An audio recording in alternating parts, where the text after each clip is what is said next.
அப்படி ஈவேராவோட பிம்பத்தை கட்டமைக்க திராவிடர்களால சொல்லப்பட்ட பொய் தான் இந்த யுனெஸ்கோ விருதும். உண்மை என்னன்னா, ஐக்கிய நாடுகள் சபையின் அங்கமான ஐக்கிய நாடுகள் கல்வி அறிவியல் மற்றும் பண்பாட்டு நிறுவனம் அப்படிங்கிற யுனெஸ்கோ 1970ஆம் ஆண்ட சர்வதேச கல்வி ஆண்டா அறிவிச்சது. இந்த யுனெஸ்கோவின் கீழே 100 நாடுகள்ல கிட்டத்தட்ட 4000 யுனெஸ்கோ மன்றங்கள் செயல்படுது.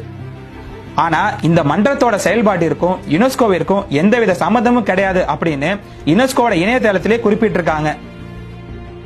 இப்படிப்பட்ட மன்றங்கள்ல ஒண்ணுதான் 1970ஆம் ஆண்டு ஈவேராவிற்கு தென்கிழக்கு ஆசியாவின் சாக்ரட்டிஸ் அப்படிங்கிற பட்டத்தோட ஒரு விருதையும் கொடுத்தது. அந்த யுனெஸ்கோ மன்றத்தோட தலைவர் யாரு அப்படின்னா, திமுகவின் பொதுச் செயலாளராக இருந்து மறைந்த அன்பழகனோட சகோதரரான அறிவழகன் தான். அந்த விழா 1970ஆம் ஆண்டு ஜூன் 27 அன்னைக்கு சென்னை ராஜாஜி மண்டபத்தில் நடந்தது.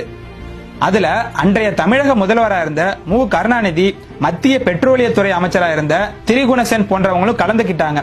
அப்போதான் புது உலக தீர்க்கதரிசி, தென்கிழக்கு ஆசியாவின் சாக்ரட்டிஸ் அப்படிங்கிற பட்டங்களும் ஈவேராவுக்கு கொடுக்கப்பட்டது.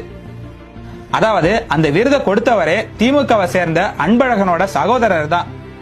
அவங்களே விருது கொடுத்துட்டு அதை யுனெஸ்கோவே கொடுத்ததா சொல்லி கதை விட்டுட்டு இருக்காங்க. இதுல என்ன ஒரு கொடுமைன்னா, இப்படி ஒரு விருதை யுனெஸ்கோ கொடுத்ததா பொய் சொன்னதோட மட்டும் இல்லாம அதை வச்சு யுனெஸ்கோவின் பார்வையில் பெரியசாமி அவர்கள் யுனெஸ்கோ அவார்டு வாங்கினாரு. அவரு ஒரு நாட்டுக்கு போகும்போது 5 லட்சம் மக்கள் கூடுனாங்க.